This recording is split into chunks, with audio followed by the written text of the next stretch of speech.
Diawali saat sebuah kota tertimpa bencana dahsyat gempa bumi meluluhkan semuanya. Minsung yang baru bangun dari tidurnya, dia keluar balkon melihat kondisi di luar apartemen yang nampak hancur lebur akibat bencana tersebut. Dia yang pergi keluar pun melihat kondisi yang sangat tidak kondusif di tengah cuaca ekstrim. Semua orang yang kedinginan berkeinginan masuk ke apartemennya untuk berlindung karena apartemen Huanggung adalah satu-satunya apartemen yang masih berdiri kokoh. Sampai di kediamannya, istrinya yaitu Myunghwa tengah memilah kebutuhan makanan yang masih bisa mereka konsumsi untuk beberapa hari ke depan. Minseng pun memberi kekuatan bahwa dia akan melindungi Myunghwa. Tanpa diduga, dia kedatangan tamu yang tak diundang yang ingin ikut berlindung di kediamannya. Seorang ibu yang beralasan anaknya yaitu Jumong, yang masih kecil kedinginan butuh tempat untuk berlindung. Sementara kediaman mereka telah hancur lebur. Myunghwa lalu menyuruh mereka masuk dan memberikan perlengkapan untuk beristirahat. Minseng melihat kondisi di luar masih tidak kondusif. Dia hampir saja kehilangan buah kaleng yang dia barter dengan jam tangannya. Sementara Myunghwa di kediamannya mencoba keberfungsian walkie-talkie yang akan dia gunakan. Minseng yang tiba di kediamannya mengajak Myunghwa untuk menikmati buah kaleng. Myunghwa yang berhati emas meminta buah kaleng ini di-share saja kepada Jumong dan ibunya. Namun Minseng mengatakan sangat sulit mendapatkan makanan ini. Lalu tiba-tiba Ibu Jumong memanggil Myunghwa dan melihat mereka sedang menikmati buah kaleng. Beralasan Ibu Jumong menanyakan bahan makanan untuk menu makan siang nanti. Namun melihat mereka sedang menikmati buah kaleng, Ibu Jumong meminta maaf telah mengganggu waktu mereka. Tidak tega melihat Jumong menelan ludah, Myunghwa pun membagi buah kaleng tersebut. Minseng sangat kesal karena Ibu Jumong sangat tidak tahu malu berlagak seakan sedang tinggal di rumahnya sendiri. Saat berada di luar melihat tetangganya terluka, Myunghwa yang seorang perawat bergegas menolongnya. Mereka pun berpindah karena kediaman tetangganya meledak dan mengeluarkan api. Seorang lelaki secara heroik mencoba memadamkan api dan secara gesit terus mencoba memadamkan api yang masih menyala, dibantu oleh Minseng. Berhasil memadamkan api, lelaki tersebut ditemui oleh Gemai, mengaku sebagai ketua Dewan Perempuan yang berterima kasih karena menyelamatkan warga apartemen dari kebakaran. Lelaki tersebut mengaku bernama Yongtak yang tinggal di unit 902. Merasa sudah kewajibannya menolong, namun tak hanya sendirian dia bisa memadamkan api. Karena dia pun dibantu oleh seorang lelaki yang ditunjukkannya, yang tak lain adalah Minseng. Warga lain menyatakan bahwa lelaki yang terluka karena ditikam adalah pemilik apartemen yang kebakaran itu. Dia keluar saat pulang ke kediamannya. Sekelompok orang asing sudah ada di ruang tamu. Lalu secara spontan lelaki itu marah dan keributan pun terjadi sampai dia terluka pada akhirnya. Para warga apartemen yang sudah berada di kediaman Gemai menerima buah jeruk dengan pembagian adil. Mereka lalu membuat meeting karena kasus penghuni asing yang membludak memasuki apartemen mereka. Salah satu warga berinisiatif untuk mengusir penghuni asing. Namun salah satu warga lain menimpali bahwa jika mereka diusir dengan cuaca se-ekstrim ini, sama saja dengan menyuruh mereka untuk mati. Warga lain menimpali bahwa di saat seperti ini harus bertindak secara hati-hati dan rasional. Gemai menyatakan bahwa hampir warga asing yang tinggal di apartemen Dream Place adalah warga dari apartemen Dream yang dulu meremehkan apartemen Huanggu. Masih teringat mereka memasang gerbang dan berteriak untuk memisahkan distrik sekolah. Jika kondisi sekarang dibalik, mungkin mereka akan menyuruh untuk segera berkemas atau lebih buruk lagi. Myunghwa berpendapat tapi alangkah baiknya mencoba mencari cara untuk hidup bisa bersama di tengah kesulitan seperti ini.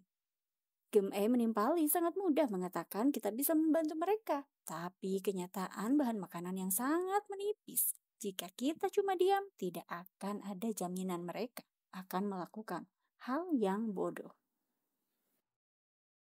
Min-seung lalu berpendapat untuk membuat sebuah organisasi dan mengumpulkan kekuatan untuk menyelesaikan situasi krisis ini, di mana membutuhkan seorang pemimpin untuk melaksanakan hal tersebut.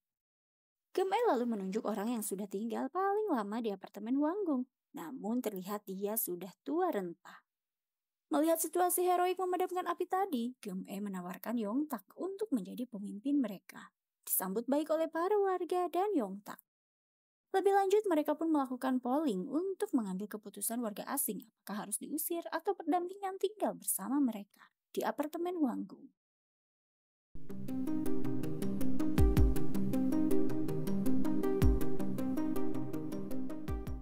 Hasil polling pun mayoritas memutuskan untuk mengusir warga asing keluar.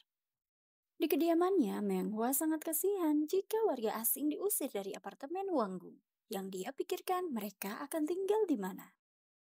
Esok hari Yongta menemui Min-seung mengajak bekerja sama untuk membantunya menjalankan tugas sebagai pemimpin apartemen Wanggung. Diadakanlah meeting untuk pasukan anti kejahatan yang bertanggung jawab atas patroli dan menjaga ketertiban. Sementara di kediamannya, Myung-hwa melepas kepergian Jumong dan ibunya yang akan keluar karena dihimbau bagi warga asing untuk berkumpul di depan gedung apartemen.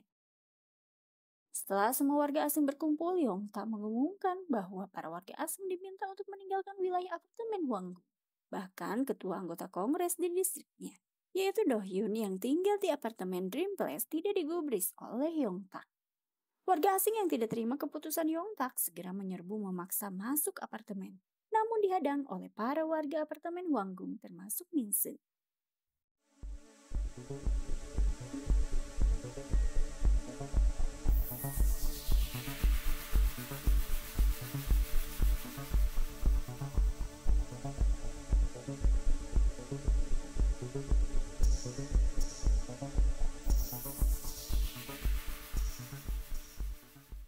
Para warga asing lalu terpaksa pergi karena tidak bisa melawan.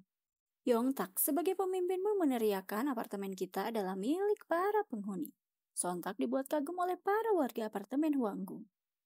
Yong Tak dan jajarannya pun lebih lanjut membuat pasukan-pasukan baru seperti pasukan Raskum yang bekerja untuk mengatur distribusi sumber daya yang terbatas, mengeluarkan persediaan kebutuhan pokok secara berkala. Pasukan tenaga pemeliharaan meningkatkan ruang hidup yang mengurus perbaikan listrik dan juga pemanas. Ada pula pasukan tenaga medis yang menyediakan layanan perawatan medis di setiap lantainya.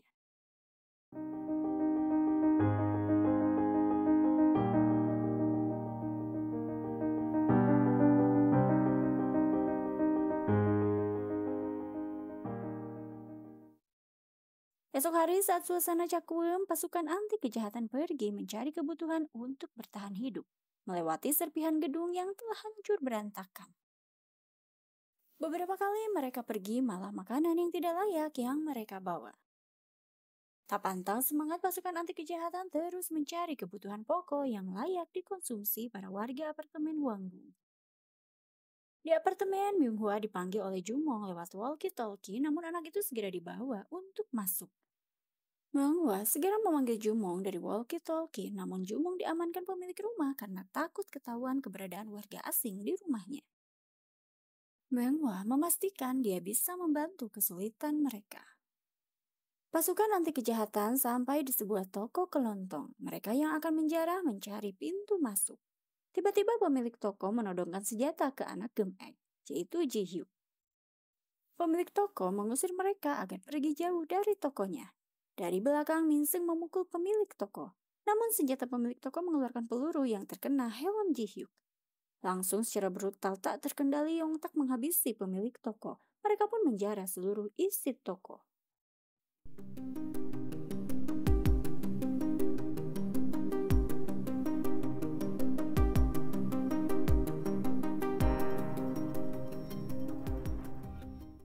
Min-seung melihat istri dan anak pemilik toko menangisi kondisi tragis pemilik toko. Malam harinya warga apartemen Wanggung berpesta pora menikmati santapan nikmat.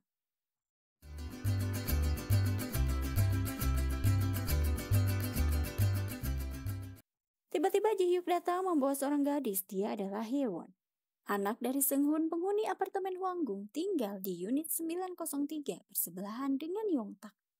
Yongtak lalu memperkenalkan Hyewon, salah satu pemilik unit di apartemen Wanggung yang telah selamat dari bencana dan kembali. Mereka pun melanjutkan pesta pora yang tertunda. Yongtak seketika teringat saat dia mengemudi taksi dan dia ternyata bernama Sebum. Sampai di kediaman Yongtak yang asli yang tak mengenalinya, Sebum menegaskan akan pindah ke rumah milik Yongtak di apartemen ini. Yongtak asli hendak melaporkan ke pihak berwajib karena Sebum masuk kediamannya tanpa izin. Langsung Sebum meminta uangnya kembali, tapi Yongtak sangat tidak tahu apa-apa karena dia hanya terdaftar sebatas penerima kuasa. Sebum yang bersikuku meminta uangnya kembali atau rumah Yongtak menjadi miliknya. Yongtak menegaskan bahwa dia tidak pernah mendapatkan kontrak. Orang-orang yang menipu Sebum hanya memilih beberapa orang yang naif seperti Sebum dan menjalankan penipuan mereka. Sebum pun langsung marah tak terbendung, mereka pun berkelahi. Sebum meniadakan Yongtak asli di depan ibu Yongtak. Saat pembagian jatah kebutuhan hidup, salah satu warga apartemen yaitu Pak tidak terima karena menerima bagian lebih sedikit dibandingkan dengan yang lain. Gem-e berasumsi bahwa pembagian kebutuhan hidup disesuaikan dengan pekerjaan yang dilakukan setiap orang. Tak terima hal itu, warga tersebut memperlihatkan luka yang dialaminya, sehingga membuatnya tidak bisa produktif seperti yang lain. Dia pun mengungkapkan bahwa pasukan anti kejahatan membunuh orang di luar sana hanya untuk sepotong roti. Mereka adalah pembunuh. Gem-e menegaskan anaknya hampir terbunuh karena bergabung dengan pasukan anti kejahatan. Bila Pak tidak bahagia tinggal di apartemen Huanggung, maka disilahkan untuk pergi. Myonghwa mendengar hal itu sangat terkejut. Di kediamannya, Myonghwa lantas menanyakan kepada suaminya tentang kebenaran tindakan pasukan kejahatan sampai membunuh orang demi mendapatkan kebutuhan hidup. Minsung pun menceritakan bahwa ada insiden yang seharusnya pasukan kejahatan bertarung dengan seseorang karena mengancam keselamatan Ji-hyuk, tapi sepertinya orang itu masih hidup. Myonghwa menegaskan dia tidak ingin Minsung melakukan pencarian kebutuhan hidup bersama pasukan anti kejahatan lagi. Serah dianggap egois oleh mereka. Minsung tidak merespon hal itu. Myonghwa lalu mengantarkan tanaman ke salah satu unit Jumung berada. Hal tersebut dilihat oleh Yongtak yang menaruh curiga. Yongtak lalu pergi ke kediaman Hyewon, memastikan Hyewon mengenalinya atau tidak. Hyewon yang jujur bahwa dia mengenali ibu Yongtak, namun dia ketakutan saat Yongtak yang tak berparas seperti Yongtak sekarang terlihat menegaskan bahwa dia Yongtak yang Hyewon tahu. Hyewon lalu mendapatkan pengobatan dari Myonghwa karena luka di tangannya. Di ruangan yang sama ada sekelompok ibu-ibu yang nyinyir tidak terima Hyewon melenggang begitu saja masuk ke apartemennya. Hyewon yang tidak tahan dengan nyinyiran ibu-ibu itu langsung pergi keluar. Dia dikejar oleh Myonghwa. Hyewon mempertanyakan kenapa dia pulang ke rumah diri sendiri, malah jadi bahan nyinyiran ibu-ibu. Sementara yang mengaku sebagai pimpinan delegasi apartemen, dia bukan tetangganya, malah dibiarkan masuk dan diberi kepercayaan memimpin yang sama sekali tidak diusik. Di tempat Jumong berada, pemilik unit apartemen membagikan makanan dari Myonghwa. Saat mereka menikmati makanan tersebut, tiba-tiba ada tamu tak diundang mengetuk pintu. Yongtak bergaya seolah menyidak di kediaman pemilik unit apartemen, menemukan Jumong dan ibunya. Suasana rusuh pun terjadi saat pemilik unit apartemen tidak terima perlakuan dari Yongtak. Minsung diberitahu oleh Yontak bahwa Myonghwa mengetahui penyelundupan warga asing ini.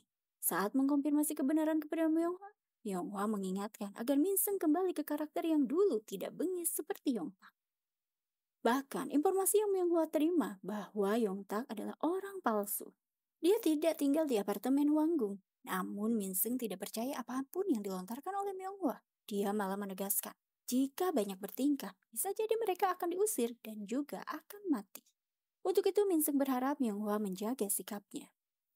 Minsung pun pergi bersama pasukan anti kejahatan menyedak semua unit apartemen dan mengusir warga asing yang bersembunyi.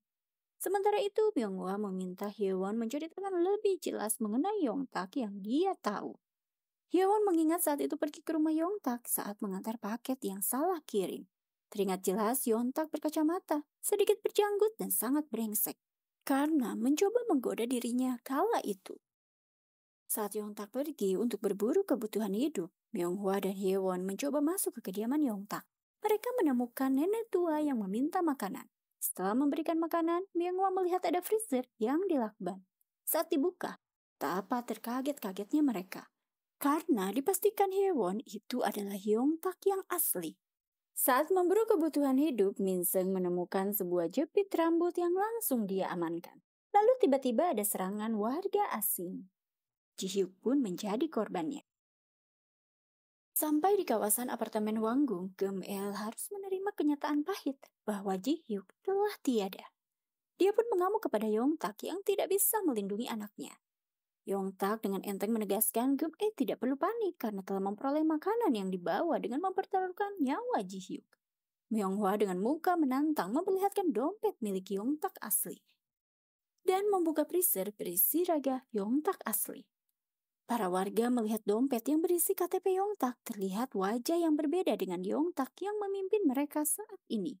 Sebelum menjelaskan, dia mengaku sebagai Yong-tak penghuni unit 902 karena uang dia telah diambil oleh Yong-tak asli. Jadi para warga harus menganggap dia sebagai Yong-tak. Para warga yang tak terima itu segera mengusir Sebum. Namun Sebum berlari mengejar Hyewon dan menjatuhkannya, membuat warga pun terkaget-kaget. Sebum menyalahkan Hyewon yang telah membongkar semuanya. Minseng lalu menodongkan senjata kepada Sebum.